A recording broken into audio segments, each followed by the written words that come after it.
Bueno, esta es la primera sesión que tenemos por Zoom, es del viernes 3 de abril de la clase de sociodemografía. Bienvenidos a todos, espero que estén bien realmente, realmente espero que todos estén bien en medio de estos cambios y estas condiciones extraordinarias que estamos viviendo. La sesión de hoy es un poquito para aclarar las dudas que han podido tener en la primera lectura. También tengo una pequeña presentación sobre el segundo tema y que hablemos un poquito de las fuentes de información. Me parece que es un tema bastante sencillo y casi que con la presentación podríamos darlo por saldado. Claro que hay lecturas, ¿no? Para profundizar, pero sí, porque digamos el semestre se nos ha hecho un poco más corto y, y un poco diferente, ¿no? Lo primero que les quiero mostrar es el sitio. Bueno, ustedes saben, ya después hago una pequeña encuesta para ver cuántos están en el Google Classroom. Y ahorita vamos les voy a poner el link del sitio de la materia, que tal vez ustedes no la recuerden, pero, o que si ustedes acaban de incorporar a la clase, no estuvieron el primer día, pues ahí está el sitio de la materia. Lo acabo de poner en el chat.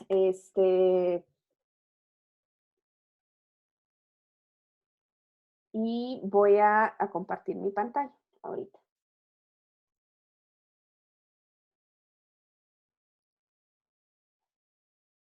Ahí está. ¿Sí la ven? Sí. Perfecto. Si ven que me muevo para acá es porque tengo dos monitores, y en una tengo la pantalla que ustedes ven y en otro tengo la cámara. Entonces, de repente me verán de perfil. Este es el sitio web de nuestra materia y entonces como ustedes verán, acá, bueno, está la página principal, está la parte del equipo docente, que pues ahí está quiénes somos, ¿no? El programa, que ya vamos a volver un poco y les voy a contar como por dónde quiero recortar, como para que ustedes tengan claro que no sé, que quizás no alcanzamos a ver y que ustedes puedan retomar por su cuenta. Y vamos a tener, hay un par de pestañas, hay una que dice cápsulas, y aquí están como diferentes, está como la primera grupo de cápsulas, aquí voy a ir poniendo. Las cápsulas en esta primera sesión tienen que ver con R, ¿sí? Porque algunos a lo mejor no han tenido ningún acercamiento con el programa. R es un paquete estadístico de software libre que, bueno, entonces hay aquí una primera presentación donde se les dice cómo instalar R, si ustedes lo quieren instalar en sus máquinas, un poquito del programa, de la curva de aprendizaje, de que por qué es un software libre. Es una cápsula muy corta que ustedes pueden ver por su lado. Y luego, en realidad ustedes, si no pueden instalar R en sus máquinas, no tengan ningún problema, porque en realidad vamos a trabajar con una herramienta que se llama rstudio.cloud. Es un sitio web que replica el R en una máquina virtual. Y entonces acá les dejo una primera cápsula que establece cómo ustedes se pueden dar de alta, ¿sí? Entonces ahí hay como un pequeño tutorial de cómo darse de alta. Y luego para entrar a un espacio de trabajo y el link al espacio de trabajo que va a ser de nuestra materia, ¿sí? Ahí está el espacio de trabajo de sociomografía y aquí el inicio de un script. Este no lo terminé porque empezaron los martillazos en mi casa, entonces, pero igual creo que tiene hasta lo básico de que ustedes entiendan un poquito cómo va el programa y ya en la medida que hagamos los tallercitos que también van a ser entre cápsula y Zoom, puedan replicar a un par de cosas a partir de los datos del COVID y alguno que tenga que ver con Lexis, pirámides y un poquito con tablas de vida a partir del paquete que se llama Demography, ¿no? Entonces, eso es como algo que se ha hecho. Luego acá está una nueva pestaña que se llama Zoom, y ahí pues, ahí voy a subir la grabación que estamos haciendo ahorita, ¿no? Entonces, de tal manera que cuando nosotros nos reunamos semanalmente, ¿no? podamos tener acá o sea, si hay algún PowerPoint, aquí va a ir el PowerPoint y el video de la sesión de hoy, como la hemos grabado. Entonces, de esa manera nosotros podemos estar en contacto. Si ustedes no alcanzan a venir a la sesión, por favor manden sus preguntas. O sea, si alguien, por ejemplo, tuviera alguna pregunta sobre la primera guía que tenemos, sería bueno que la enviara antes de la sesión, o incluso a ustedes la pueden mandar en el momento que se les aparece la pregunta, ¿no? Si es una pregunta como fácil de responder, a lo mejor yo hago lo que he estado haciendo, si ustedes han visto en WhatsApp, o sea, que me cae una pregunta y entonces a veces ustedes me la hacen en privado, yo no digo quién me la hizo y pongo la respuesta en el grupo de WhatsApp. Entonces, si es como algo muy fácil, si es algo que requiere un poquito de elaboración, intentaremos contestarla a partir del correo y todo a la persona que la haga, pero la anotamos como una pregunta que también vamos a revisar en las sesiones que tengamos por este medio, ¿no? Para que quede ahí un registro de las dudas, ¿no? Y eso me parece a mí que podría funcionar porque ya cualquiera puede entrar luego y decir, bueno, acá estamos, yo no estuve, pero en algún momento del video va a estar mi pregunta, ¿no? Entonces, ya cuando lo ve, pues, sí, o sea, ya puede ver la respuesta a su pregunta, ¿no? Esa es como la lógica de trabajo que a mí se me ocurrió para tratar de intentar ser lo más justo posible con quien no tienen acceso, ya sea porque empezaron a trabajar por las condiciones del paro. Yo sé que mucha gente empezó a trabajar por las condiciones del paro que se viene desde hace tiempo. Otras personas pues están con más carga de cuidados o de trabajo doméstico en sus casas, y otras personas pues tienen una computadora en su casa y todos estamos trabajando desde casa y entonces es una lucha ahí de poder coordinarse. Entonces me parece a mí que las cápsulas, vamos a ir haciendo entregas de cápsulas, como pensando de que, bueno, ustedes tienen aquí un tiempo conmigo, que sería como parte de la mitad de las clases presenciales, ¿no? Porque es una sesión. Y la otra, digamos, es tiempo de docencia. Yo se las daría a través de cápsulas que ustedes pueden administrar de acuerdo a su tiempo y de sus horarios, ¿no? Esa es un poco la lógica. Estas cápsulas ahorita son exactamente del programa estadístico, pero vamos a tener cápsulas que van a ser no necesariamente sobre eso, ¿no? Probablemente yo haga una cápsula sobre cómo hacer una pirámide en Excel, ¿no? O sea, o una cápsula sobre el concepto de años persona vividos, ¿no? O sea, van a ser cápsulas, van a haber cápsulas que van a ser prácticas, van a haber cápsulas que van a ser, pues, más de teoría y de conceptos clave para que ustedes las vayan realizando. No sé si alguno tiene alguna duda hasta acá. Déjenme ver mi chat. ¿No? Bueno, entonces, esto es como un poquito la lógica de trabajo. Revisemos en el Classroom. Miren, por ejemplo, yo sé que hay algunos que no logran entrar al Classroom. Ustedes ven que esta es mi cuenta de Gmail y me aparece que no tengo nada, ¿no? Y entonces me tengo que ir a mi cuenta de políticas para que ya me salgan mis clases, ¿sí? Y ahí están mis clases, ahí están ustedes. En trabajo de clase, ustedes saben que está aquí la guía del tema 1, ¿no? Hay una persona que ya ha presentado la tarea y esto tiene que ver con las lecturas que dejamos, con la lectura del capítulo 1 de Belti y de Livi Bachi, y también les mandé un texto que se acaba de publicar en el libro que coordinó Kenvir Puente para la introducción a la investigación social, que es como una pequeña introducción a muchos temas demográficos y su relación con las ciencias sociales, ¿no? ¿Tienen alguna duda sobre la guía?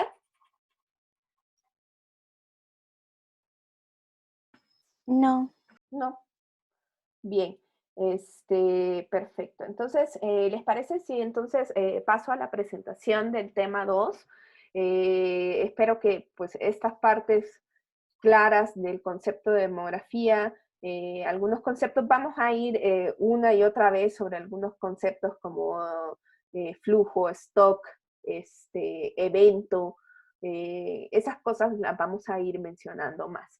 Entonces voy a empezar con esta presentación que tengo. Esta presentación también se va a subir a la par del Zoom, pero a veces aquí encuentro, mientras voy presentando, encuentro errores ortográficos. ¿Se ve bien o se ve muy pequeño? Es que mi monitor es un poco más grande de lo normal, entonces no sé cómo se ve en su pantalla.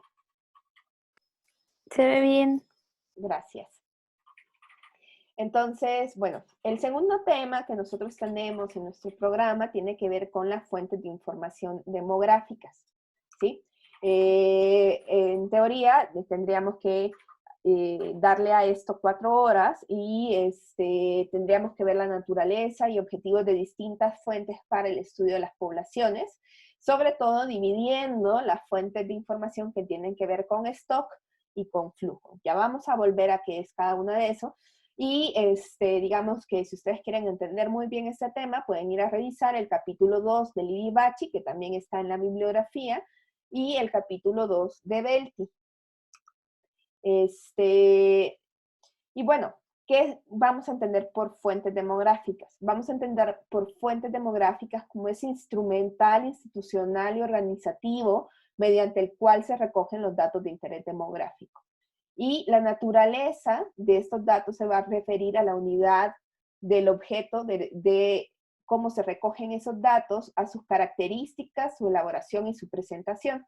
Vamos a tener también que estos datos van a tener un tipo de error y un tipo de confianza que tienen que ver esto que nosotros, bueno, si ustedes recuerdan alguna parte de sus clases de estadística, esto tiene que ver con la diferencia entre lo que nosotros tenemos como un dato estadístico y lo que ocurre en realidad. O sea, siempre sabemos que hay un margen de error, ¿no?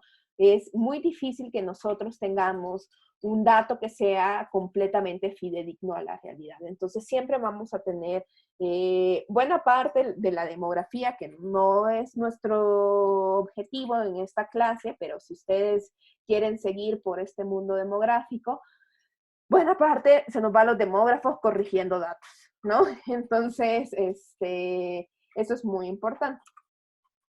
Vamos a tener diferentes tipologías. Voy a poner aquí el chat a un ladito por si alguno quiere ir escribiendo o que vuelva a repetir o algo, yo puedo aquí verlo. Vamos a tener diferentes tipos de fuentes de información.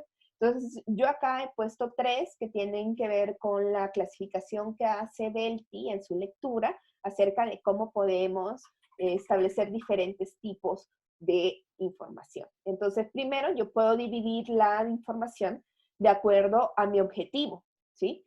Entonces, el objetivo de la recolección puede ser primaria y secundaria. Primaria es que yo hice, o sea, si yo digo, bueno, mi objetivo es saber el estado de salud de las personas y yo voy entonces y entrevisto a cada una de las personas, el estado de salud durante la cuarentena, no pongamos.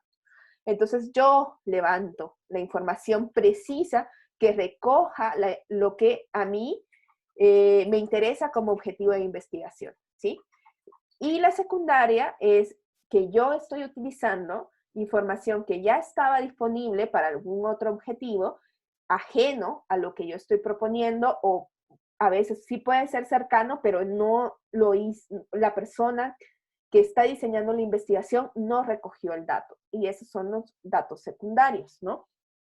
Piensen, pues, por ejemplo, en que nosotros utilizamos las encuestas, tipo la ENOE, de la encuesta de ocupación y empleo, que ahorita la van a dejar de hacer por primera vez desde el 2005, se va a parar. Eh, nosotros la usamos, pero pues el INEGI tiene objetivos muy específicos de esa encuesta que probablemente no sean los objetivos de la investigación que yo estoy realizando. Eso es un tipo. Entonces van a haber datos primarios y datos secundarios. Y luego vamos a tener de acuerdo a la forma de obtenerlos. Y esto es muy fundamental en la estadística, ¿sí? Nosotros vamos a tener datos que nosotros vamos a poder generar el dato demográfico de manera directa sin supuestos, ¿sí? Con una recolección simple y directa, y a veces sin, o sea, no es que no vayamos a hacer cálculos, probablemente sí vamos a hacer la tasa, pero no voy a tener yo que hacer unas segundas operaciones o hacer un modelo para estimarlo. Y esos son los datos directos, ¿sí? Por ejemplo, la cantidad de población yo la obtengo directamente de los censos, ¿no? El volumen está ahí, ¿no? Entonces, esos son los datos directos. Luego, hay una serie de datos en demografía que son indirectos, o sea, que requieren operaciones o requieren de muchos supuestos, ¿no? Y esos tienen que ver cuando no hay mucha disponibilidad de los datos.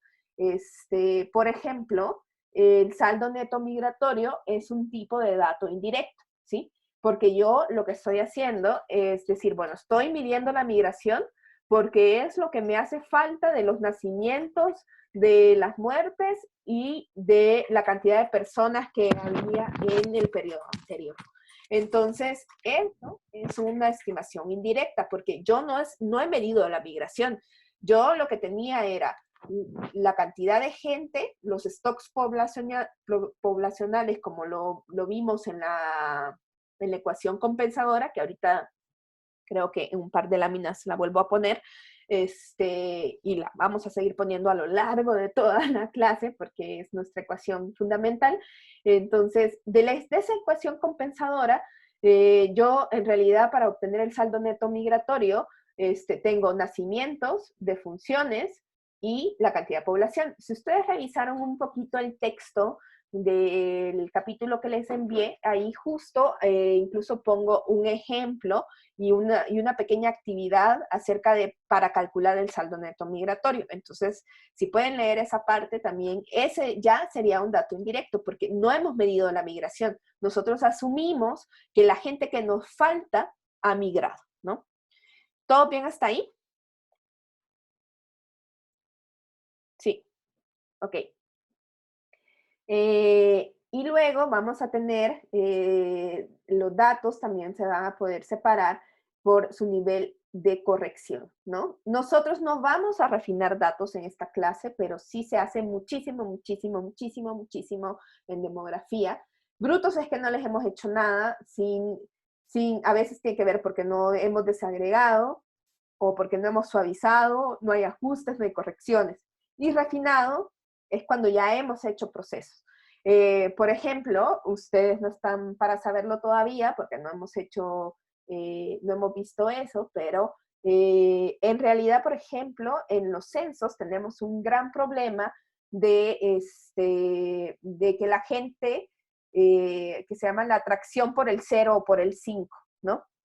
Piensen en que si ahorita el censo que llegó a su casa, que llegó súper rápido, ¿no? Fue muy cortita, ¿no? Preguntaron 5 cosas, ¿no? Pero imagínense que ustedes viven con su abuelita, ¿no? Y su abuelita le dicen, bueno, y entonces, Iván, ¿cuántos años tiene? Entonces dice, 20, ¿no? Más o menos, ¿no? Probablemente Iván tenga más, tenga menos, pero puede decir 20 o 25, ¿no? Entonces, como que cuando preguntamos ese tipo de cosas, la gente siempre va a dar como los enteros, ¿no? Y entonces esa atracción se corrige después en los censos. Entonces, eso es toda una parte de la demografía que no nos toca, porque nosotros vemos sociodemografía, pero un poquito les cuento para que sepan que existe. Entonces, recordando un poquito qué son los stocks y qué son los flujos. Básicamente nosotros tenemos estos dos tipos de magnitudes demográficas y la diferencia del stock es que el stock es algo que está fijo, por eso es un stock, y el flujo es algo que se mueve, ¿no? Es algo que se mueve a lo largo de un periodo. Entonces, por ejemplo, un flujo sería el número de nacidos vivos durante un año, ¿no? Pero si ustedes ven, es durante el año, ¿no? Entonces hay una unidad temporal, por eso es flujo, porque es algo que se mueve en el tiempo. Y luego tenemos los datos de stock, que es, por ejemplo, lo que obtenemos como un censo, ¿no? Que es la población a una fecha específica. ¿no? La foto de la población. Entonces, esos son los dos tipos. Y a partir de estos dos tipos también nosotros vamos a tener ciertas fuentes de información que me van a dar información sobre esos, sobre stocks, y otras que me van a dar información sobre flujos, ¿sí? Y cuando yo relaciono los flujos con los stocks, normalmente me da una tasa, ¿sí? Pero las tasas las vamos a ver más adelante, pero para que, es como un spoiler, ¿no? Las tasas, ¿no? Es una relación entre un flujo y un stock, ¿no? Y por eso las tasas siempre tienen una dimensión temporal. Entonces, el primer gran grupo, la gran fuente demográfica, pues es el censo, ¿no? Definitivamente es el censo. Y nos da información para el stock de la población, ¿no? Y acá les puse un poquito de lo que dice la ONU sobre lo que debe tener un censo, ¿no? Y esta es la definición que hace la ONU sobre el censo. Un censo de población es el conjunto de las operaciones consistentes en recoger, recopilar, evaluar, analizar y publicar o divulgar de alguna otra forma datos demográficos, económicos y sociales relativos a todos los habitantes de un país o de una parte delimitada de un país en un momento determinado. O sea, es una foto, ¿no? ¿Algunos de ustedes les cayó el cuestionario ampliado? ¿Algunos de ustedes les tocó el cuestionario ampliado? ¿De INEGI dice? Ajá, cuando hicieron el censo en sus casas. No, claro, a mí no. ¿No? O sea, les hicieron 3 preguntas y se fueron en todas las casas. No, a mí, entonces a mí sí me tocó el empleado. ¿Que te preguntaron actividad económica? Pues es que contestó mi abuelita y yo solamente estaba ahí de chismosa. Bueno. Pero sí le preguntaron como... Ajá.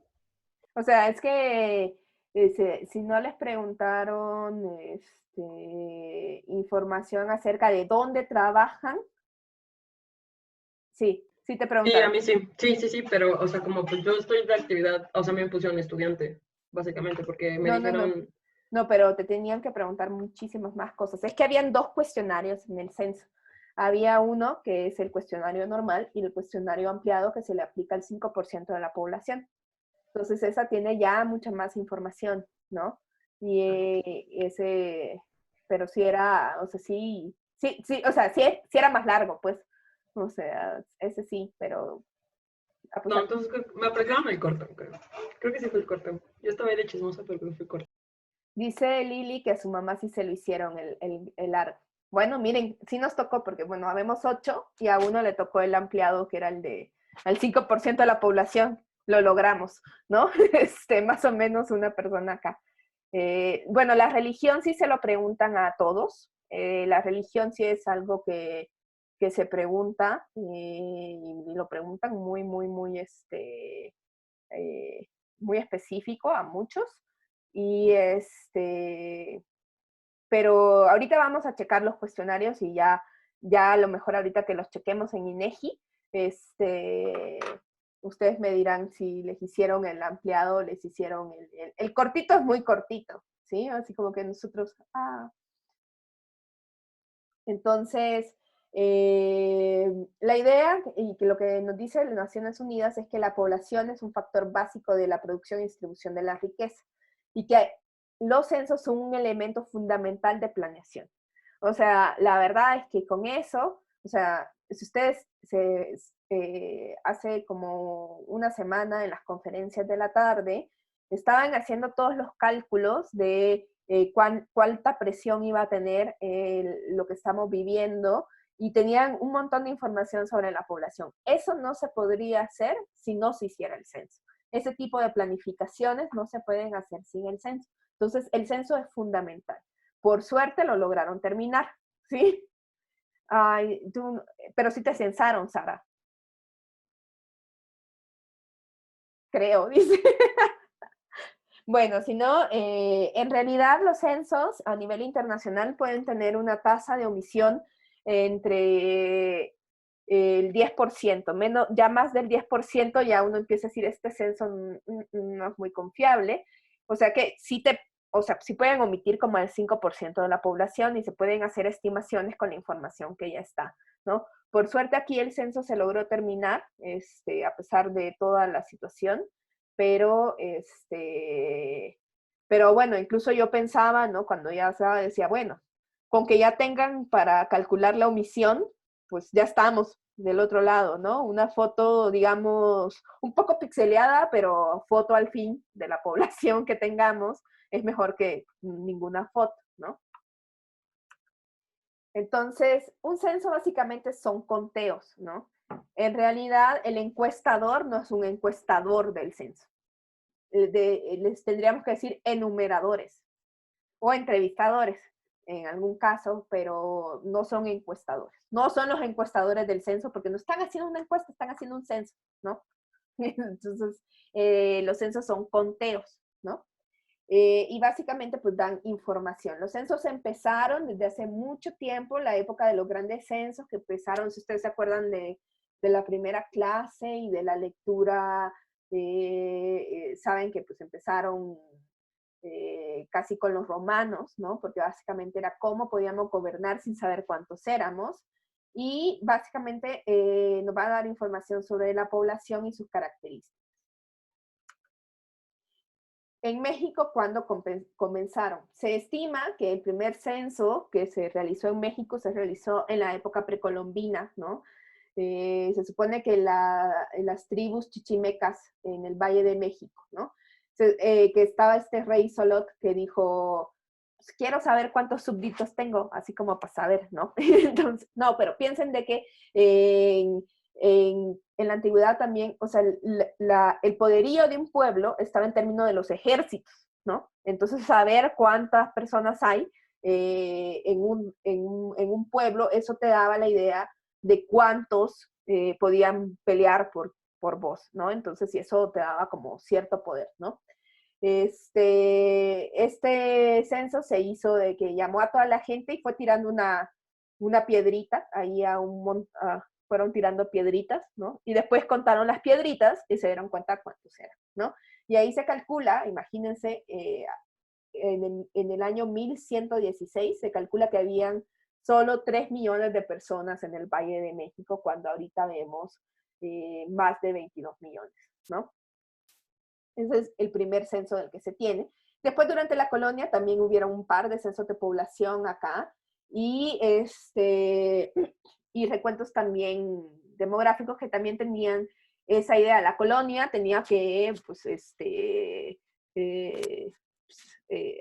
darle cuentas a los reyes en España, ¿no? Entonces, pues, se levantaba esta información para decir, bueno, miren aquí cuántos tenemos trabajando, ¿no? Y ya en el siglo XVIII es donde es el primer censo que se conoce ya como censo, que es el censo de Revillagigedo en 1790 y que se puede consultar en el Archivo General de la Nación.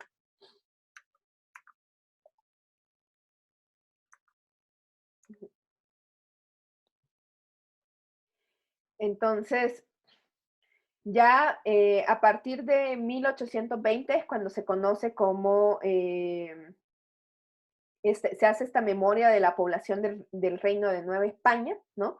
Y este es es considerado como uno de los grandes textos demográficos. Y también ese censo de Revillagigedo se llama también el censo condenado, ¿no? Y ese censo, esto lo saqué de un texto de Livi Bacci, tiene una historia bastante interesante que se la voy a dar a googlear de por qué se llama el censo condenado. Entonces, ahí para que ustedes investiguen por qué tuvimos un censo condenado, ¿no? Y bueno, México siempre fue muy precursor en términos de información, desde siempre. Y entonces en 1824, el presidente de México, Guadalupe Victoria, tiró un artículo que dijo que, y que fue fundamental, porque dijo, la base general para el nombramiento de diputados será la población. Entonces, para eso tenían que tener una buena estimación de población, ¿no? Para saber cuántos diputados iba a tener cada unidad política. Entonces, Entonces dijo, bueno, entonces vamos a hacer un censo de toda la federación que se formará dentro de 5 años y se renovará después de cada decenio. O sea que esto de que el censo se haga cada 10 años, se lo inventó Guadalupe Victoria. Yo no sé si fue Guadalupe Victoria antes o después fue la ONU, porque la ONU es un organismo internacional que siempre está diciendo que la ronda de los censos se llama, que nosotros tenemos que tener cada 10 años tenemos que tener un censo. Yo vengo de un país donde desgraciadamente eso no sucede. El último censo que tenemos lo hicimos en el 2007, o sea que ya vamos atrasaditos, ¿no? Pero la recomendación de la ONU es que los censos se hagan al menos cada 10 años. México además es precursor porque durante mucho tiempo tuvo, además de los censos, tenía el conteo a la mitad del periodo. Hoy ya no se hizo, en el 2015 no se hizo el conteo. El conteo era todavía más corto que este. El conteo era solo saber cuántos hombres, cuántas mujeres, de qué edades. Nada más, ¿sí? Ese era el conteo, era súper rápido, pero era también para toda la población. Ya en el 2015 se dijo que no había demasiados fondos para hacer esto, porque igual es un barrido por todas las viviendas del país, y entonces se estableció la encuesta intercensal, ¿no? Que esta encuesta intercensal es una encuesta súper amplia que también está representando al 5% de la población en México.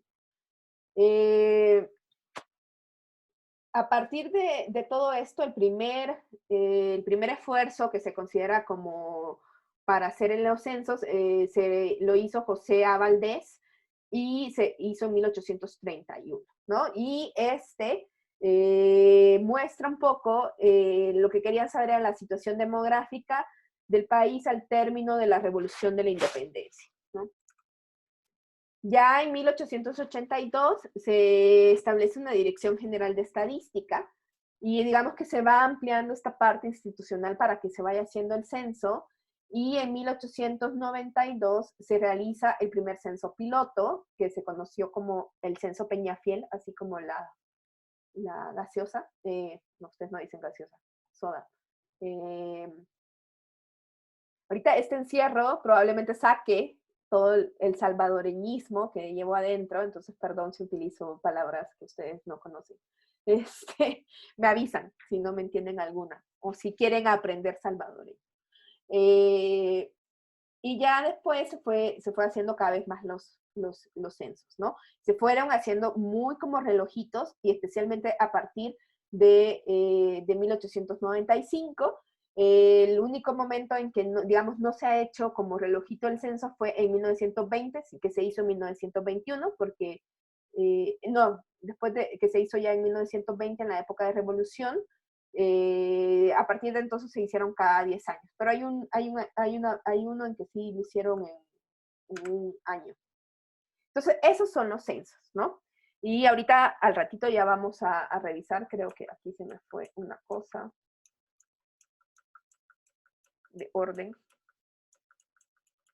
Ah.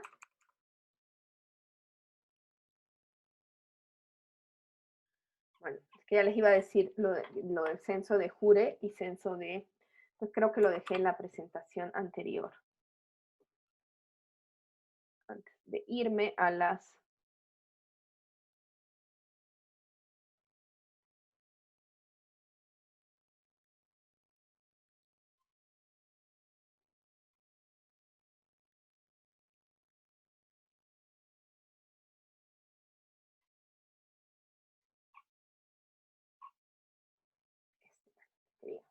Según yo la había pegado.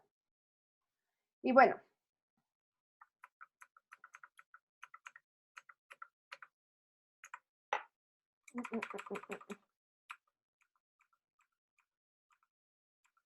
Esta. Hay dos formas de hacer un censo. Un censo puede ser un censo de hecho o de facto, y un censo de derecho o de jure. Y ustedes ahorita me van a decir qué tipo de censo se nos hizo a nosotros. El censo de hecho o de facto implica el empadronamiento de toda la población presente en el territorio en el estudio. El operativo más o menos se realiza en un solo día, o se establece una fecha censal, y se tiene que hacer en el periodo de tiempo lo más corto posible. Se necesita contar con un personal operativo muy amplio, posibilita una difusión amplia y eficaz, hay una cobertura mucho más grande y es adecuado para cuando tenemos una población de poca movilidad y desplazamiento interno. Esto es decir que, o sea, que si yo llego a las casas y cuento cuánta gente hay, pues estoy dando una muy buena foto. Hay una tendencia muy baja de omisión y hay una muy buena calidad, hay buena calidad de la información. El otro tipo de censo es el censo de derecho o de jure. Esto significa que lo que vamos a empadronar es a la gente residente en el territorio. Si ustedes ven, es diferente a decir, bueno, a mí no me importa, o sea, si usted aquí acaba de venir el día de ayer en la casa, que es en el censo de hecho de facto, si hay 5 gentes en esa casa, a esas 5 voy a tocar. Pero es que falta fulanito. No, estas 5 son. No, es que fulanito se fue de viaje porque anda en Cancún. No, ese fulanito ya no entra, ¿no? Y en el censo de derecho de jure, o sea, a mí me interesa que la gente esté residiendo en el hogar. Este operativo puede realizarse en semanas o meses y hay una necesidad de personal un poco menor, hay una difusión amplia y eficaz y posibilita una mejor cobertura. Es adecuado para cuando hay una gran movilidad de personas y hay una tendencia alta a la omisión y a la duplicidad y hay muy buena calidad de la información. Entonces, ¿ustedes qué creen? ¿Que el censo que nos hicieron es de derecho o sea, es de facto o de derecho? A ver, pónganme por ahí. Sara dice de facto. ¿Quién más? De facto, dice también Ale. De derecho, dice.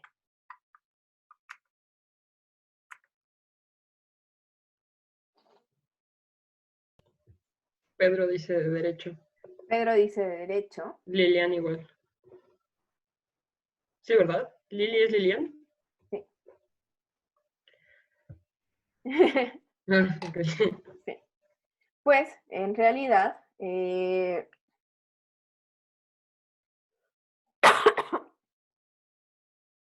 nosotros casi siempre hacemos censos de derecho, porque lo que queremos es la gente, los residentes habituales. Si no se fijaron muy bien qué decía el entrevistador, habitualmente quienes viven en esta casa. ¿Sí? La mayor parte de los censos son de derecho.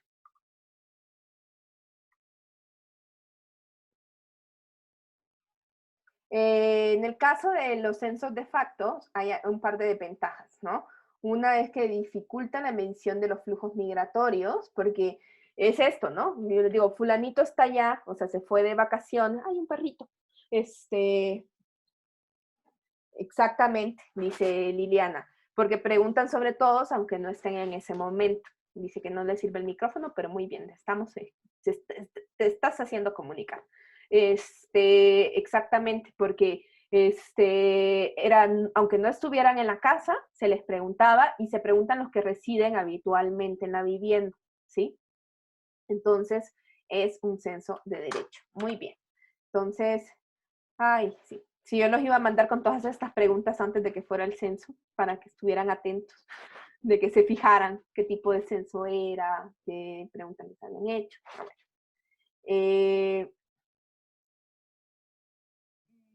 El segundo gran grupo de, Ana, ¿sí? yo tengo una duda. Sí, dime. ¿Qué pasa? Perdón, yo sé que yo no debería tener dudas, pero ¿qué bien. pasa, por ejemplo, con la gente que cuenta con más de una residencia dentro de la Ciudad de México o que tiene una residencia en la Ciudad de México, pero en realidad habita en el Estado de México o viceversa? O sea, ¿qué pasa en esos casos? No, es donde vos vivís. Es donde vos vivís. O sea, yo puedo ser propietario de vivienda, pero es donde la gente vive habitualmente. Ahora, yo siempre he dicho que en el censo está el problema de la casa chica, ¿verdad? O sea, hay hombres que quizás están siendo declarados en más de un hogar, ¿no? Sí, por eso uno de los problemas que decía el de derecho es que sí se pueden dar duplicaciones.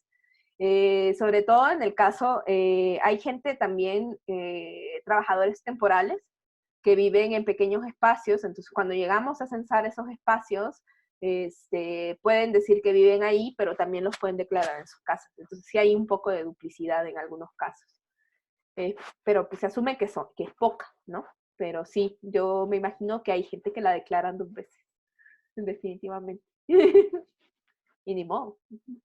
Pero sí, son cosas que nos da un poquito más de chance de ver después, o sea, digamos, el censo de facto tendría que ser en un solo día. Y eso podría ser si el país, por ejemplo, si México fuera muy chiquito, ¿no?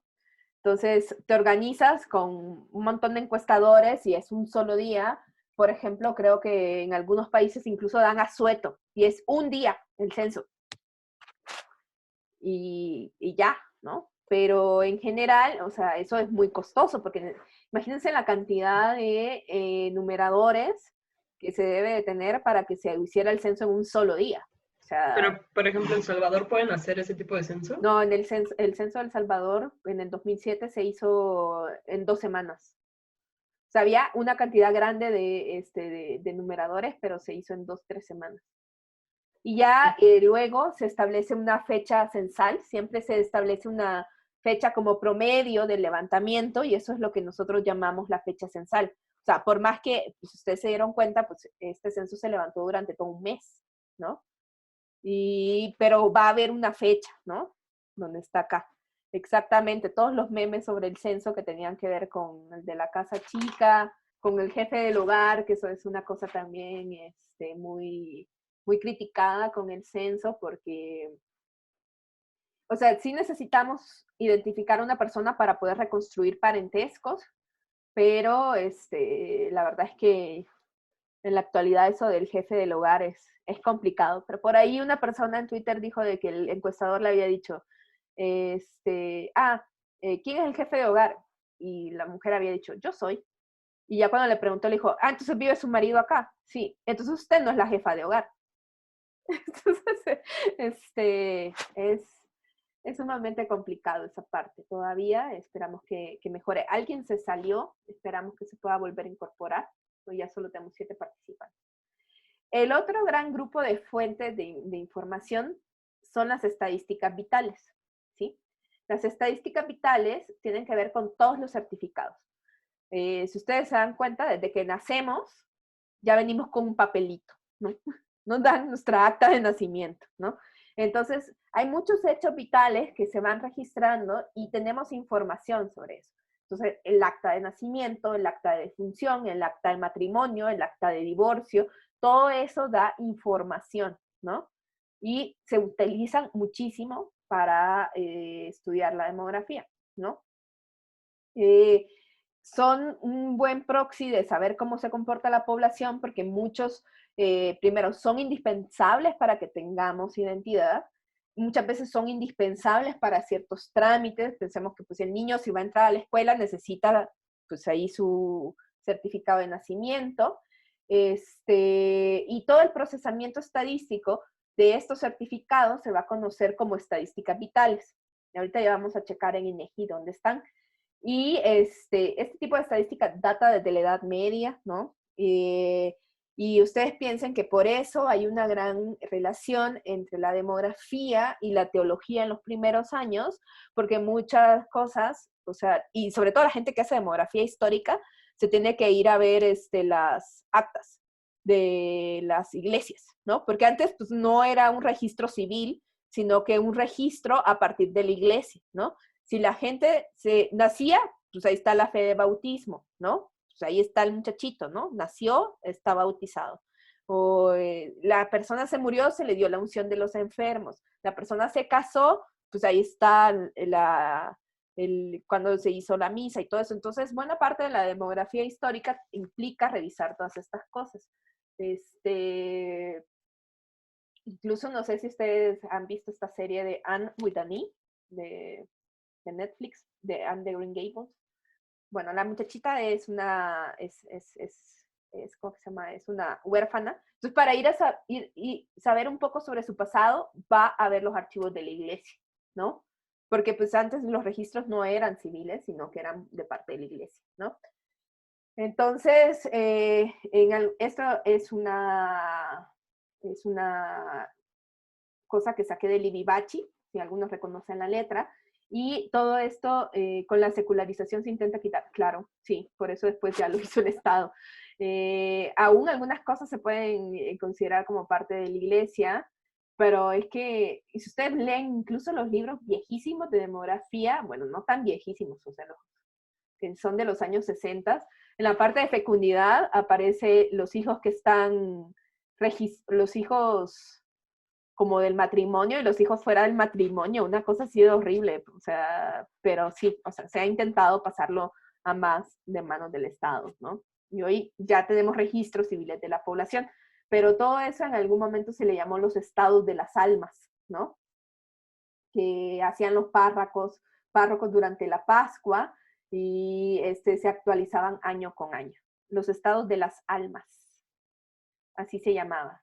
Levi Bachi nos cuenta de que las iglesias, los párrocos, porque además ustedes también piensen que la iglesia, pues al ser una estructura de poder, también se debe y tiene que contar a sus feligreses, ¿no? Ustedes saben que los estados dan cierta cantidad de dinero según el número de feligreses pues a las iglesias, ¿no?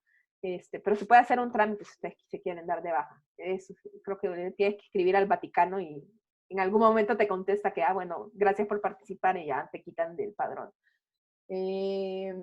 Entonces, eso se llamaba los estados de almas que los párrocos hacían durante la Pascua para saber cuántos feligreses había, ¿no? Entonces eso también era una cuestión. Ahora, estos registros, hoy que ya son civiles, ya no tienen nada que ver con la iglesia, normalmente tenemos oficinas de estadísticas, aquí es el INEGI, que va a recoger toda esa información, INEGI lo tiene muy bonito, y vamos a bajar algunos de esos microdatos, y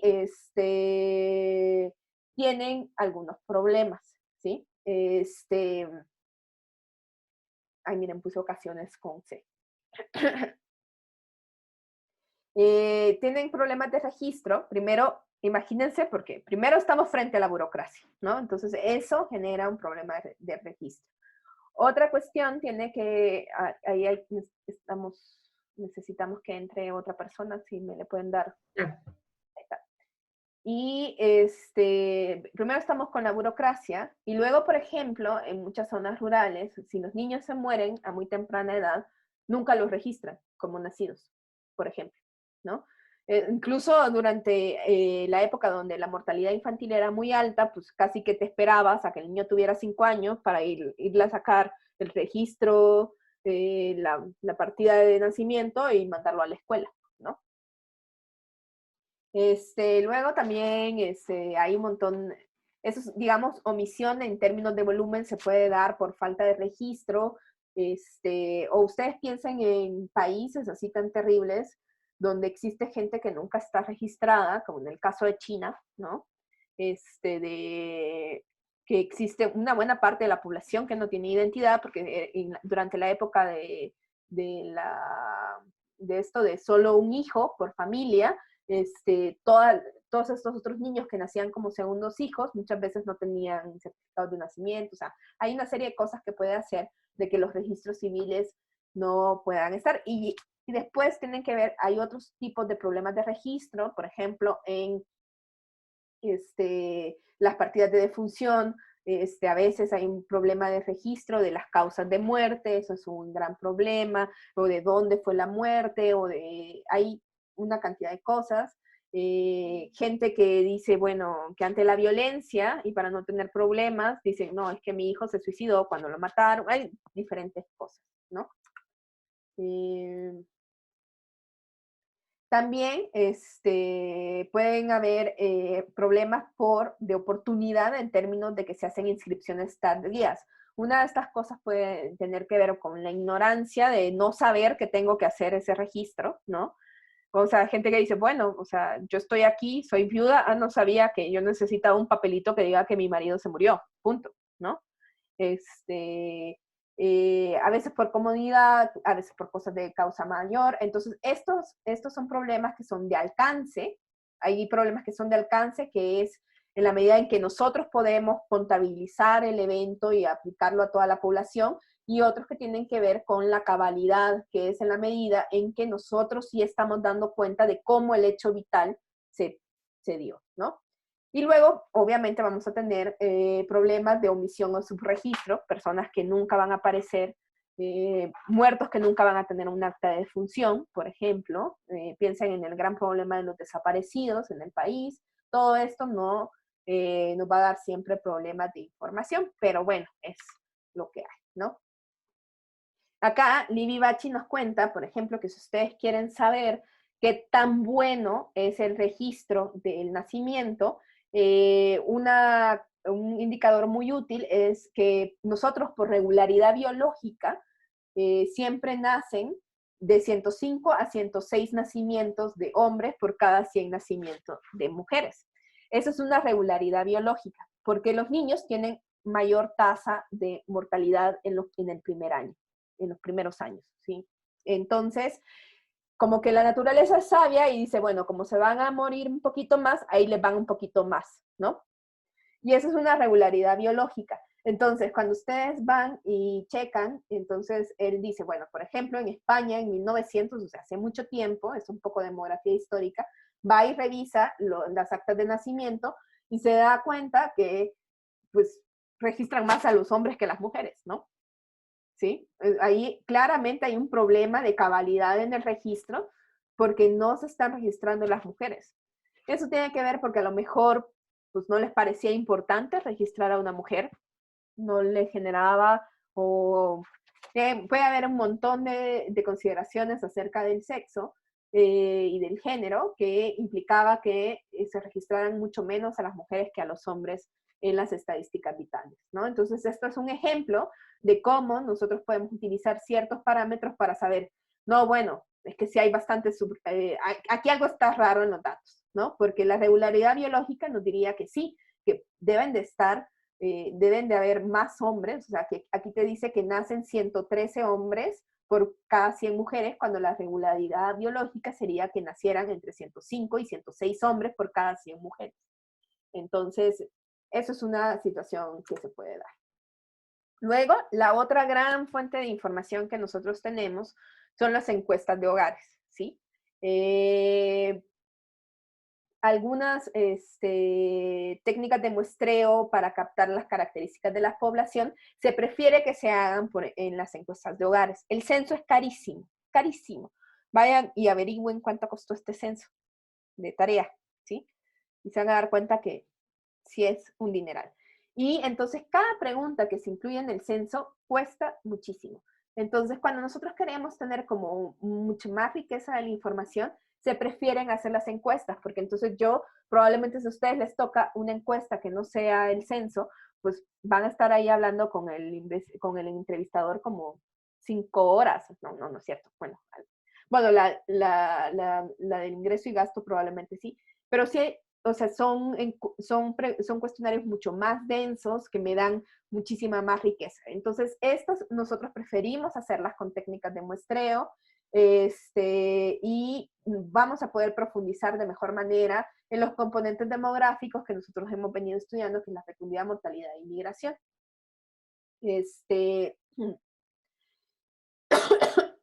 Y claro, estas además empezaron a ser mucho más utilizadas. Si ustedes vieron los censos, empezamos casi que desde, pues además ya el rey no sé qué en el Valle de México había hecho un censo con las piedritas. O sea, esto desde antes los grandes pueblos romanos contaban a la gente para saber cuánto poderío militar podían tener.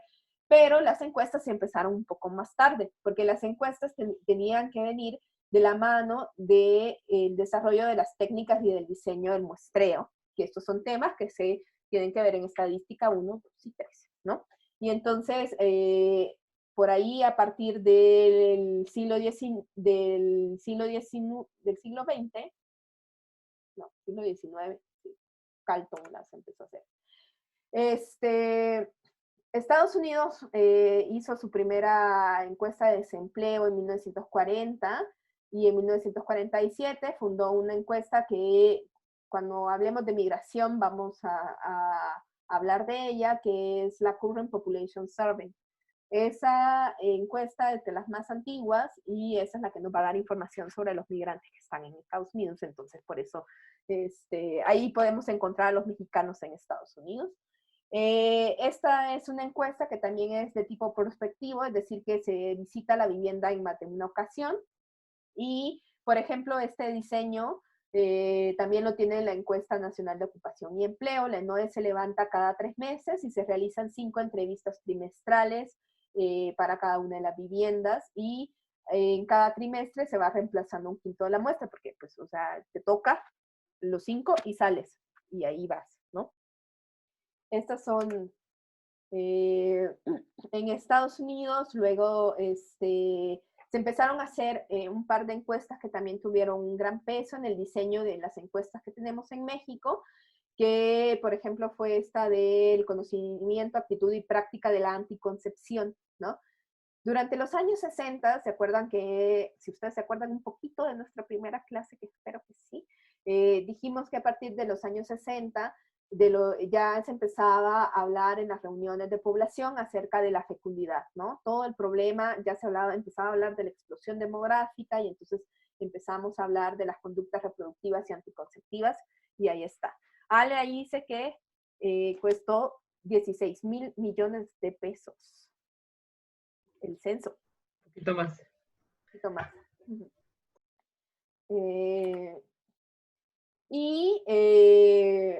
Aquí en América Latina empezó el programa de encuestas comparativas de la fecundidad en América Latina, empezó por ahí de los años 70 y luego tuvimos ya cada país empezó a hacer sus propios. En ese momento el Centro Latinoamericano de Demografía, CELADE, pues era como o sea, estaba como muy insistente en que se hicieran estos estudios de fecundidad porque era el gran problema, ¿no? Están haciendo mucha gente, entonces tenemos que aprender de las cosas anticonceptivas. Entonces por ahí empezaron las primeras grandes encuestas, ¿no?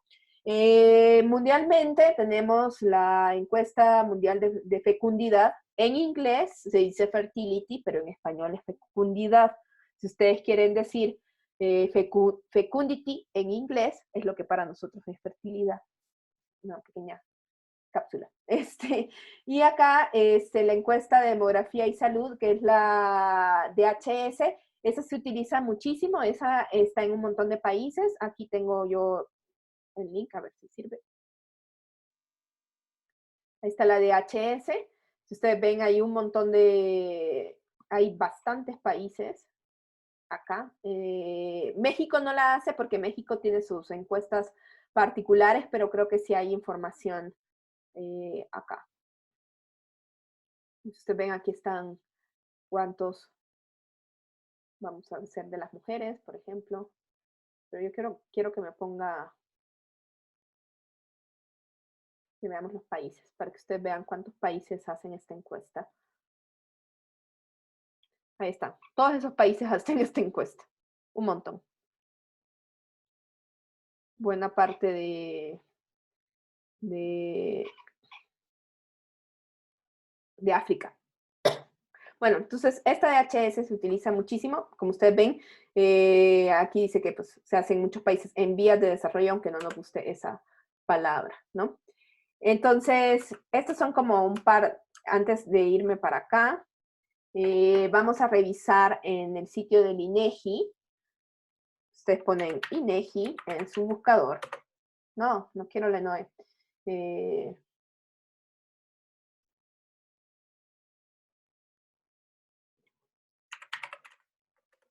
INEGI. Ahí está. Aquí está. Este es nuestro sitio del INEGI. ¿Sí? Muy bonito, todo. Vamos a tener una parte que dice inicio, una parte que dice datos.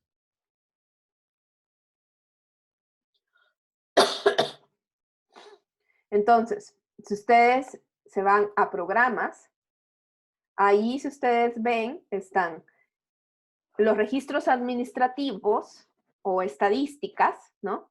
que ahí, por ejemplo, van a estar las vitales, que son de las que hablamos. Por ejemplo, en mortalidad, toda esta información proviene de los certificados de defunción. Dice, originalmente el formato de captación para las defunciones generales es una boleta colectiva, bueno, aquí te explican, pero esto proviene de las defunciones, de los certificados de las defunciones. Entonces, ese es un gran programa. Entonces, registros administrativos, que en el censo me voy a parar un ratito más.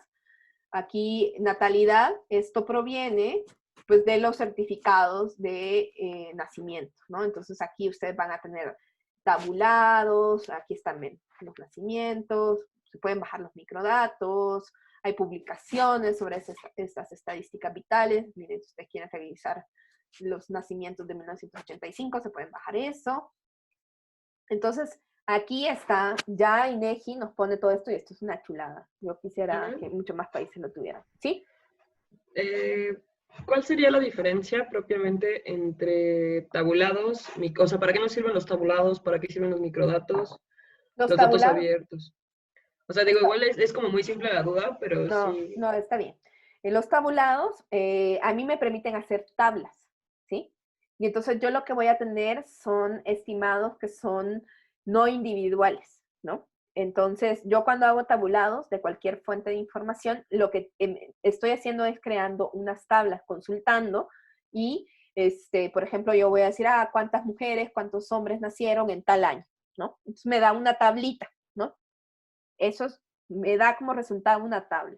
Cuando yo bajo los microdatos son bases de datos. Ustedes ven aquí, estas son bases de datos que están en cierto formato, donde cada línea es un certificado. Entonces, por eso es micro, porque está a nivel del certificado, en este caso. Entonces, ustedes van a tener, bueno, cada persona que nace o que muere, de acuerdo a lo que estamos estudiando, pues el certificado tiene cierta cantidad de información, ¿no? Dónde nació, dónde vivía la madre, la edad de la madre, todas esas cosas. Entonces, ahí esto se hace como en una gran base de datos y esos son los microdatos de las estadísticas vitales. Entonces, uno puede descargar todos los microdatos de todo un año. ¿Para qué se utilizan los microdatos como para fines de...? Pues primero porque los tabulados son horribles, porque hay que estar con el cubo, entonces es un poco, este cubo uno tiene que andar ahí marcando lo que quiere, entonces es un poquito un dolor de cabeza. Y segundo, porque pues, o sea, nos permite hacer, quizás, establecer algunos subconjuntos de manera mucho más sencilla que con los microdatos, ¿no?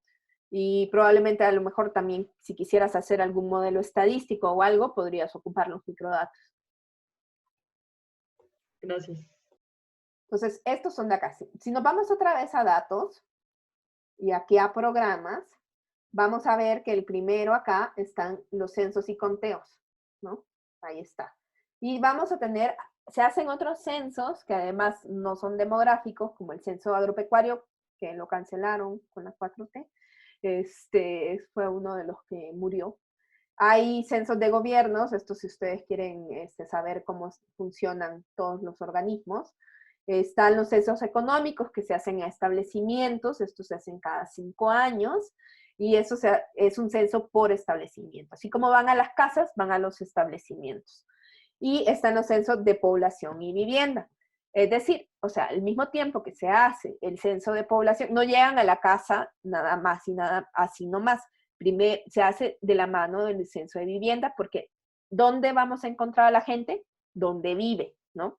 Entonces, porque imagínense, podríamos hacer otra vez como el rey que se puso a tirar piedritas, ¿no? Para hacer un censo, pero pues no es muy lógico. Entonces, normalmente pues buscamos a la gente en su vivienda y entonces se levanta. Si ustedes ven, también el censo empezaba con una parte de preguntas que le decían, ¿usted cuántos cuartos tiene? ¿No? ¿Cuántas no sé qué? Todo eso que les preguntaron es porque el censo era de población y de vivienda al mismo tiempo. Siempre es muy normal que se hacen juntos.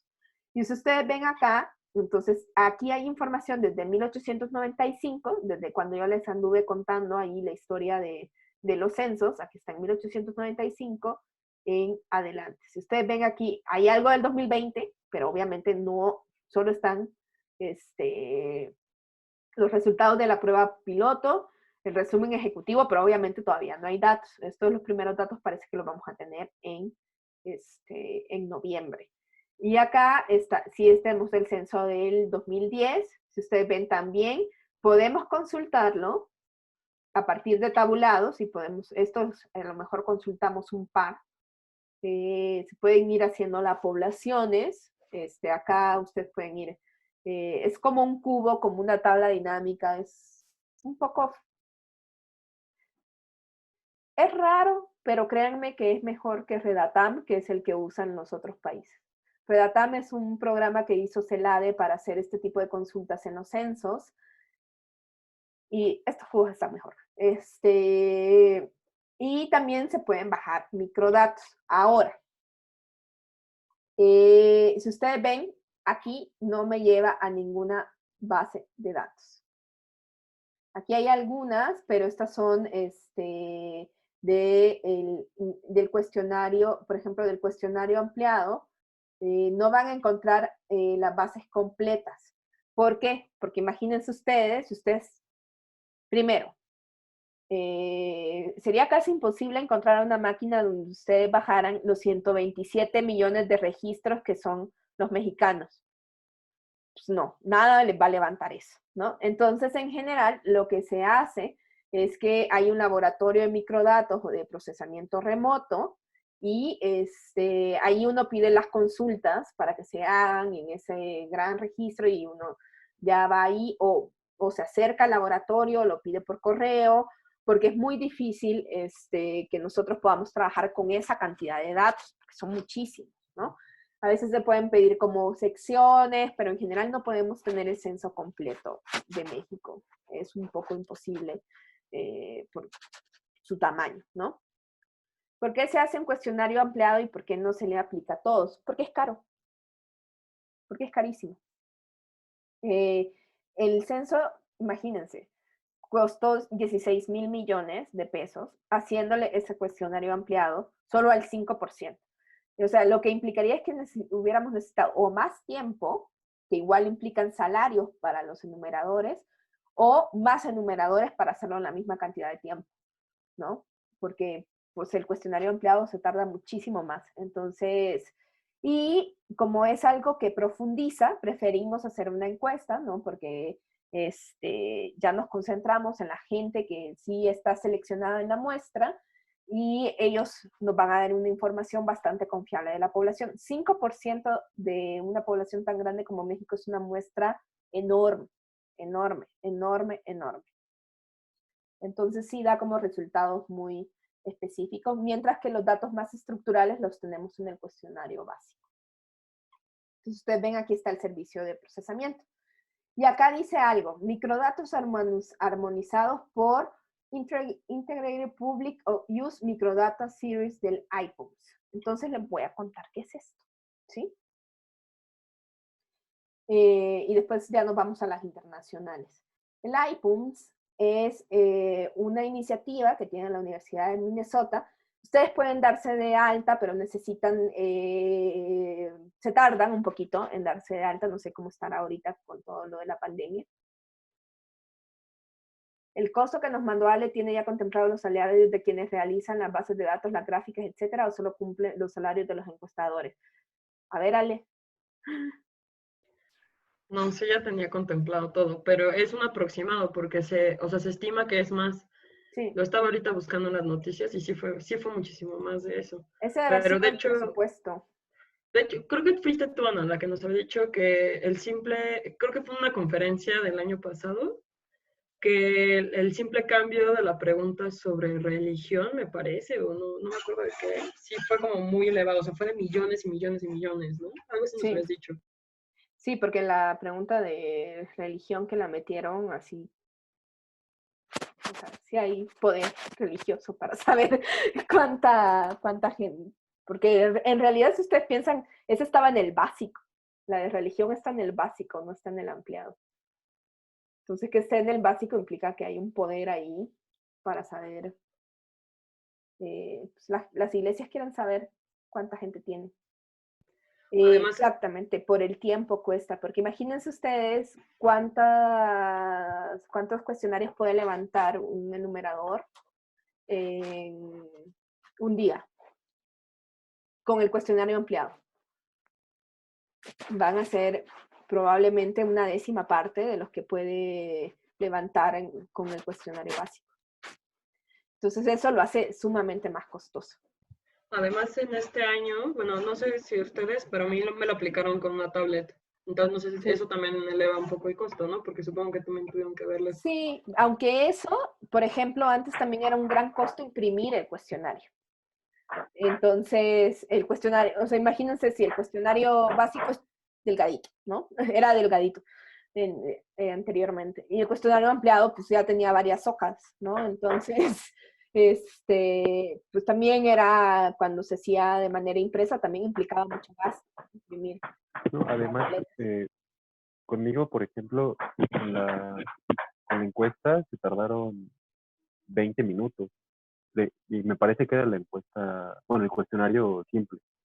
Me imagino que el empleado debe durar más tiempo, entonces una jornada laboral de 8 horas, Sí, ¿cuántos cuestionarios puedes levantar en eso. comparación al cuestionario de empleo? Además de que si tomas en cuenta que a mucha gente, por ejemplo, en el caso de mi abuelita, ella lo estaba respondiendo sola y sí se tardó como unos 20, 25, porque había cosas que no entendía. Pues me imagino que con gente grande o con gente con alguna discapacidad, pues aplica lo mismo, ¿no? Incluso a uno mismo, que luego no entiende las preguntas. Sí, exacto, ¿no? Como que, o que no te hacían la pregunta de adscripción de, de afrodescendencia, ¿no? A mí sí me hicieron todas y felicité a mi encuestadora, enumeradora. Entonces, el iPUMS es una fuente de datos que es muy interesante, es de la Universidad de Minnesota, y lo que hacen ellos es que hacen muestras de esos censos para que nosotros los podamos utilizar. Y son muestras que están seleccionadas de cierta manera para que nosotros podamos tener estimaciones de la población. Porque normalmente nosotros, les digo, es bien difícil que podamos trabajar con la información censal en Stata, en SPSS, en R, o sea, es casi imposible, ¿no? Y además hacen la gran tarea, ay, esto es hermoso, de armonizar las preguntas de todos los censos de todos los países. Entonces ustedes pueden comparar entre países. Eso es una chulada. Entonces es un gran proyecto. Yo no sé si este año va a haber el Congreso de la SOMEDE, pero casi siempre en el Congreso de la SOMEDE hay un curso de manejo de iPad, que siempre viene alguien de la Universidad de Minnesota. Está súper bueno. Entonces, esto lo que van a dar son microdatos y no tablas. Entonces, si ustedes algún momento necesitan trabajar con los microdatos del censo, es imposible que los tengan en general. Entonces, la recomendación es que bajen la serie de iPhones. Y podemos ver acá, por ejemplo, vamos a revisar el de México. Le puedo poner esto acá. Ahí está la información que está desde México. Ahí están, miren, de jure, de jure. Y ahí, desde 1960, podemos revisar algunas características de los censos de México. Entonces nos dice, ¿cómo se llamó? La fecha censal, está acá. Cómo fueron los cuestionarios y las características de la base de datos que ellos tienen. Aquí, por ejemplo, de 1960 tienen una proporción del 1.5% de la población, que eso es igual a 502,000 registros, ¿no? Te dice cuál es la unidad, que son ¿cómo que se llama? Perdón, se me está yendo la voz. Las viviendas, que no en esta no hay información de hogares, entonces aquí hay diferentes cosas. Por ejemplo, ustedes ven que también hay información sobre la encuesta intercensal, también está ahí, porque la encuesta intercensal también es bien grande, o sea, son 20 millones de registros. Entonces muchas veces usamos la de IPUMS porque pues ya nos da un pedacito nada más. Y entonces, si ven, todos los censos son de jure, ¿no? De jure o de facto, de jure. De jure, de jure. Todos son de jure, ¿no? Entonces Pedro tenía razón, sí.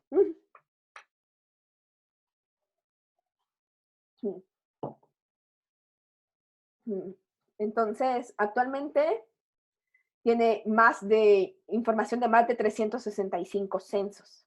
Y Lili, sí, y Lili también. Y tenemos información de más de 365 censos del mundo en esta herramienta. A mí me parece una herramienta hermosa. Si lograran ustedes darse de alta en el IPUMS, podríamos hacer un par de ejercicios, porque esta tiene también su conexión con R. Hay un paquete que se llama IPUMS R, que sirve para descargar la información de IPUMS. Y aquí también les puse otro tipo de, vamos a revisar las encuestas de INEGI. Si nos vamos a INEGI, de nuevo a datos y a programas, ustedes van a ver que también están las encuestas de hogares. INEGI va a tener encuestas de hogares regulares, especiales, módulos y las históricas, que son las que ya se dejaron de hacer, pero que se hicieron en algún momento y hay disponibilidad de microdatos. Las regulares son estas. O sea, estas son las que se hacen de manera constante y continua, que tiene que ver con la encuesta nacional. Las más famosas son la encuesta nacional de ingreso y gasto de los hogares, la ENIG. La primera versión es desde antes de los 70s. Luego la encuesta nacional de dinámica demográfica, que esa es la que vamos a revisar más. Se imaginarán por qué, ¿no? Y luego tenemos la encuesta nacional de los hogares, que esta es muy interesante. Se hace de manera regular, pero lo interesante que tiene es que son diferentes módulos que se le van poniendo. Entonces, a veces tiene un módulo de medio ambiente, el famoso módulo de movilidad intergeneracional, también se le pega a esto, o sea, se le van pegando diferentes módulos a lo largo de su recorrido.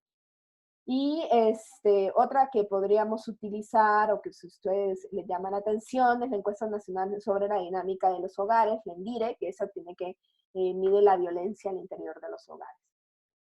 Luego están algunas especiales, por ejemplo, la encuesta intercensal es especial, porque no se hace siempre. La ENSANUD, la encuesta nacional de salud y nutrición, que también vamos a tomar alguna información de acá.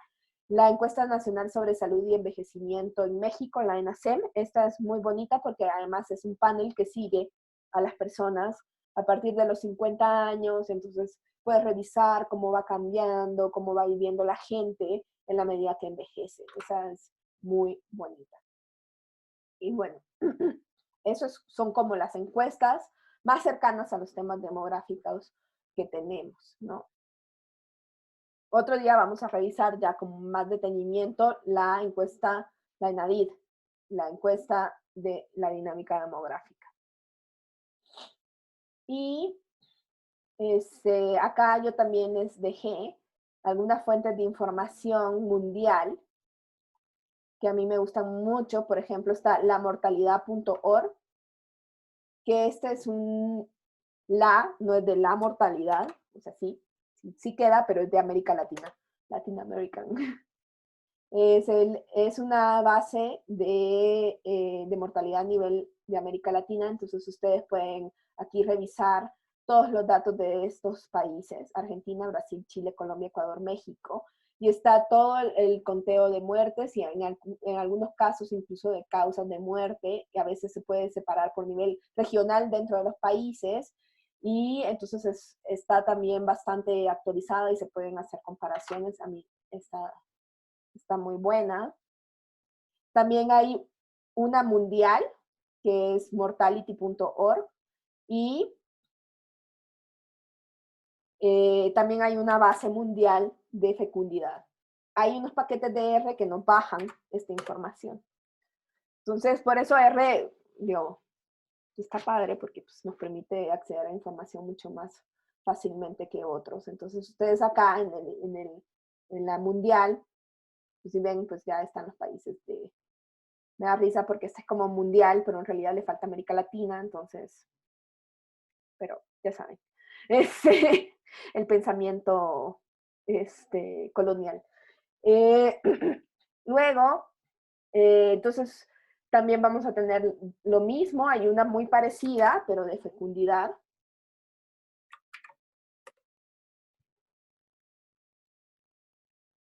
Y ahí está también. Ahí está toda la información de todos los países. También tiene casi los mismos países que la de mortalidad. Esto lo hacen en el Instituto Max Planck de Demografía. Iba a venir un señor del Instituto Max Planck a un congreso que ya habíamos hecho las gestiones, ¿verdad, Iván? Para ver si íbamos como salida de campo. Lastimosamente todo se ha cancelado.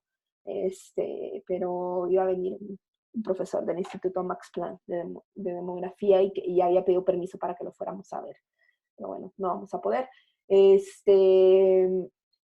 Pero no hay ninguna base mundial de ningún tipo de migración. La migración es el fenómeno demográfico que es más difícil de medir. Entonces ustedes ven, tenemos, que sí, la mortalidad, la fecundidad, pero la migración tenemos muy poca información, porque es muy difícil de medir la migración, porque es la gente que se va, ¿sí?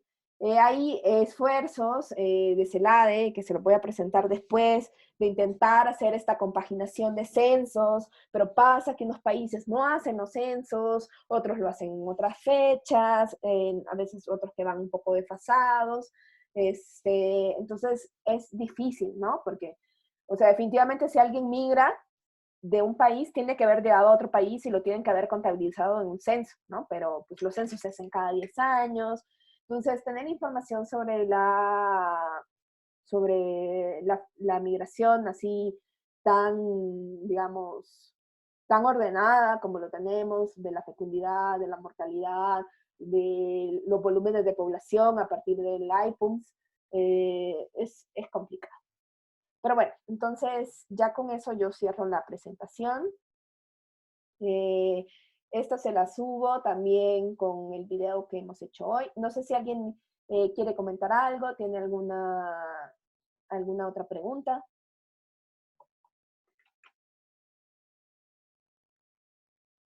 No, no, tal vez sí, tal vez no. Pues quizá, bueno, no sé si sea como pertinente,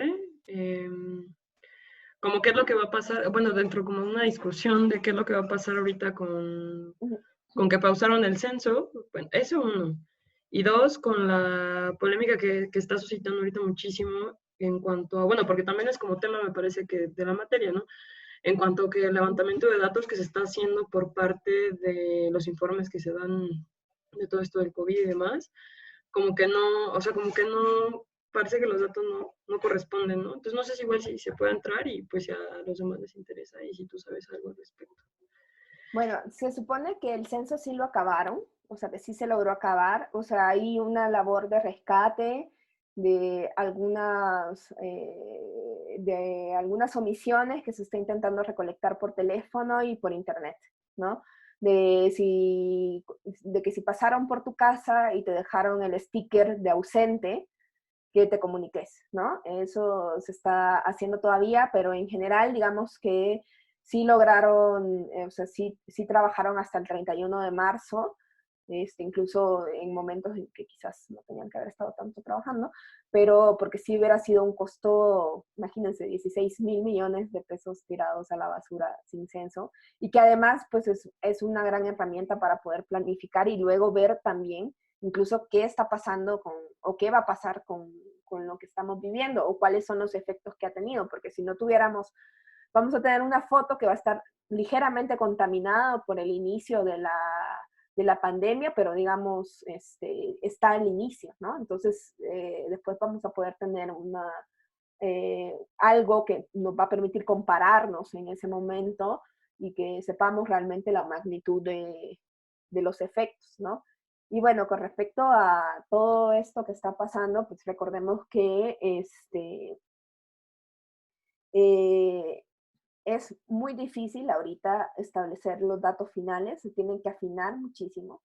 Vivimos en un país con un presupuesto bastante limitado, entonces yo entiendo que todos quisiéramos tener la cantidad de pruebas que se tienen en Corea o que se tienen Austria o que en Canadá, pero pues, no se tienen, entonces se tienen que dirigir hacia donde la gente que está teniendo síntomas.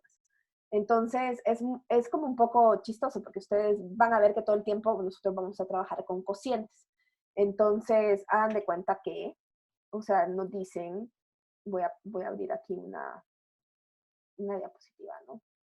Entonces, te dicen la tasa de letalidad es cuántos los muertos, las tasas entre los detectados, ¿no? ¿Sí? Entonces, claro, nos dicen que las tasas de letalidad pues, de Canadá, de Austria, de Corea, son muy bajas porque hicieron muchas pruebas.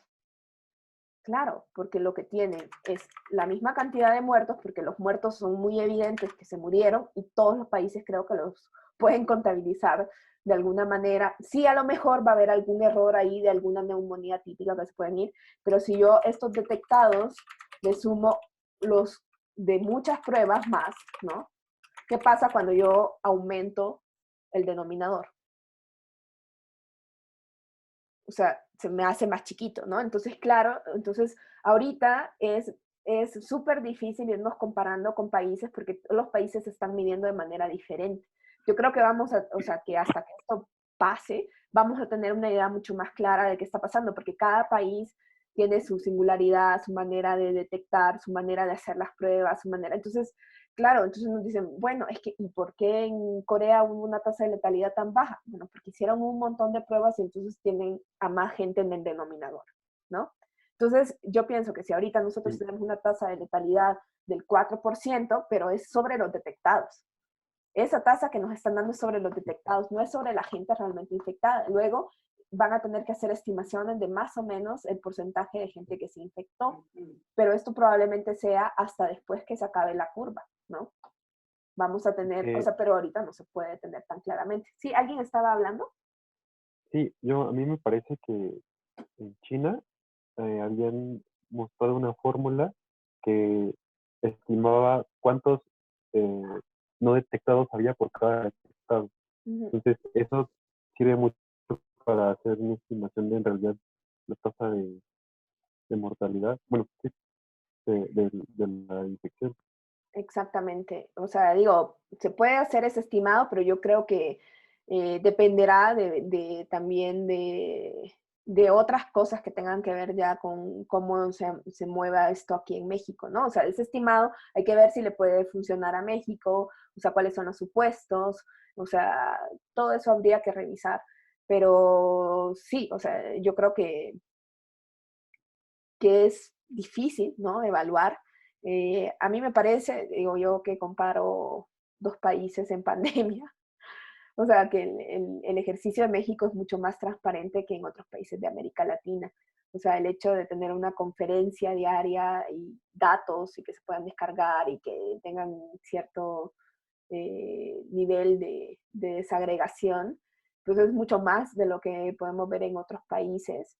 Y y la verdad es que, pues, digamos, no estoy tan cercana a quien nos levanta, entonces yo no podría dar ninguna crítica por el momento. O sea, cuando dijeron es que están apareciendo más neumonías, ya se dijo que la tendencia no, entonces como que, pues, hay también una cuestión política muy grande en todos los países con esta pandemia, entonces yo pienso que hay que tener un poco la cabeza fría y decir, bueno, esto es lo que está pasando, esta es la información que tenemos, y estar atento, ¿no? A los cambios y las cosas que no parezcan tan normales, pero por el momento creo que yo no tengo elementos para decir lo están midiendo mal o lo están midiendo re bien o sí, México es ejemplo en el mundo, no tampoco, pero pues no tengo ningún elemento para decir pues lo están midiendo mal. Para empezar, yo no soy epidemióloga, llevé un poquito de cosas de epidemiología, porque son cosas que como demógrafo tenés que estudiar, pero pues aún así yo no me siento en la capacidad de hacer una crítica como demasiado fuerte a las acciones que se están haciendo. Hay que considerar también que aquí pues, se vivió una pandemia del H1N1, que hay una estructura, ¿no? Oye, Ana, y en cuanto, cuando hacemos análisis de las pirámides poblacionales, bueno, es evidente que lo que se está diciendo es que hay como o sea, que la gente que tiene como edad de 60 años para adelante, pues es una población vulnerable, ¿no? Efectivamente, y pues cierta población que tiene características muy específicas.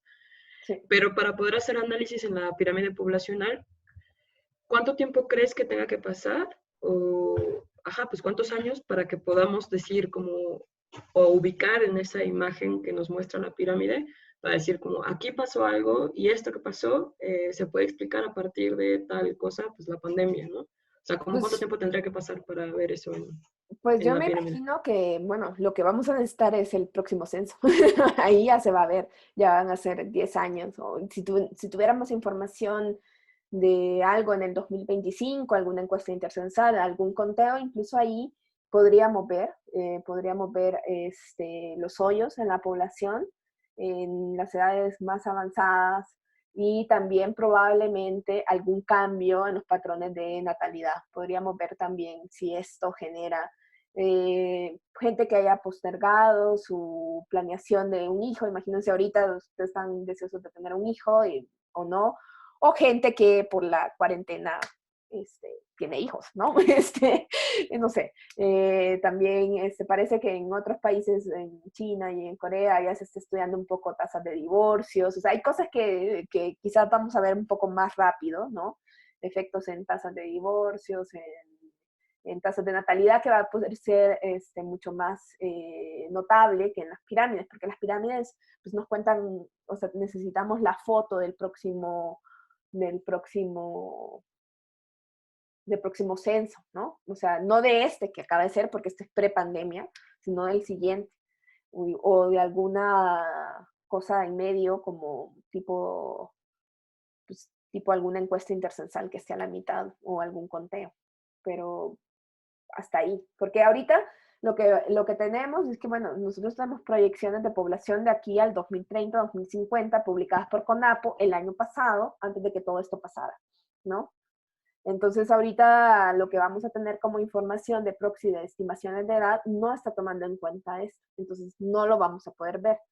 Y las encuestas se basan en estas poblaciones para estimar sus factores de expansión, entonces en las encuestas tampoco los vamos a ver tan claramente. Entonces sí, lo vamos a poder ver rápidamente en registros administrativos, a partir de las defunciones, de la natalidad, de los divorcios, ahí lo vamos a poder ver casi de manera inmediata. Y ya en la pirámide pues sí necesitamos el nuevo censo o el nuevo conteo. Gracias. ¿Alguien más? No. Nadie. Bueno, entonces vamos a hacer una pequeña votación. En algunos otros grupos que tengo. Les pregunté, primero quería saber si ya tenían acceso al Google Classroom.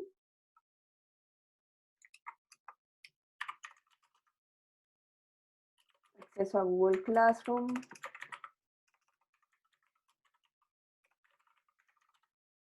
Y ponen sí.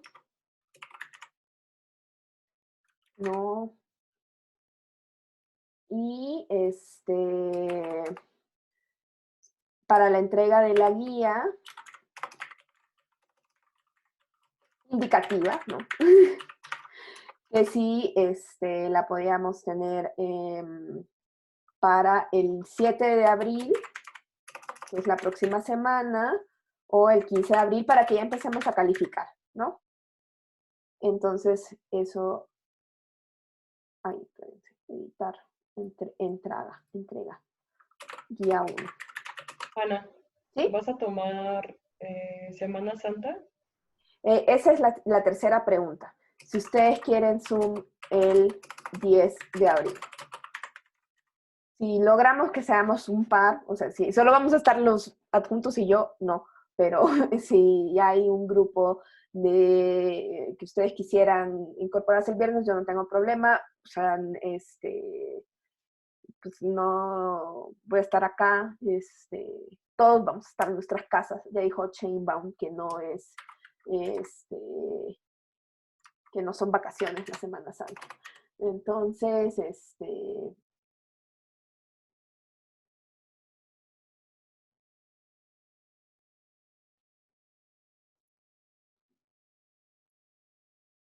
ahí está.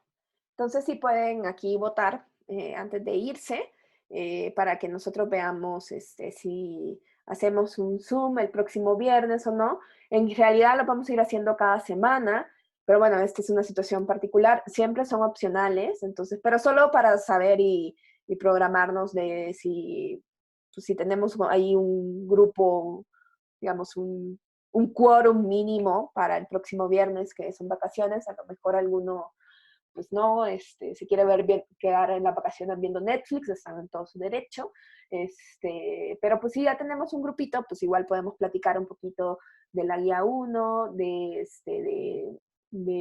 las cápsulas, si han empezado a intentar hacer las cosas de las cápsulas, si ya están en la plataforma del RStudio Cloud. Para el RStudio Cloud, ustedes se dan de alta, no necesitan cuenta de políticas, lo pueden hacer desde cualquier cuenta, de correo, de algún usuario, hay diferentes formas de darse de alta, no hay ningún problema, pero pues ya con eso.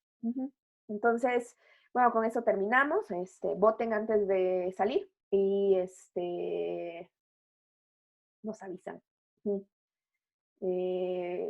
Bueno, hay dos que si quieren Zoom, pues a lo mejor también lo comentamos ahí en el grupo de WhatsApp, a lo mejor la gente que trabaja y ese día no trabaja, se quiera incorporar, dado que no va a salir de su casa, pues nos avisan también.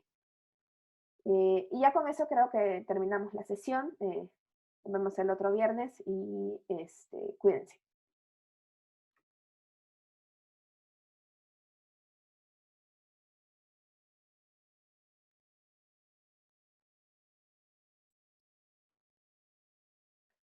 Ya, esto ya se dejó de grabar.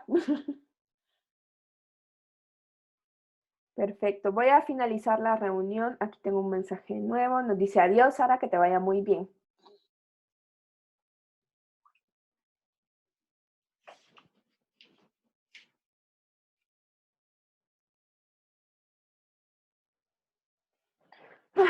Bueno, chicos, entonces creo que ya todos votaron. Me dice que el 100% votó.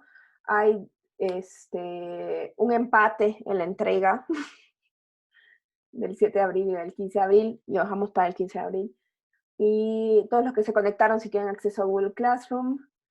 Y y pues nada,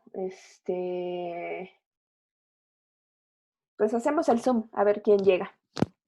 Ya, entonces chicos, ustedes también ustedes profesores adjuntos también dense de alta en la plataforma. Una vez que se den de alta me avisan porque los voy a nombrar moderadores del espacio en lugar de contribuidores, van a tener más poder. Entonces, en RStudio Cloud, RStudio Cloud. Y ya con eso. Entonces, nos vemos y finalizo acá. Bye. Bye, cuídense. Adiós. Bye.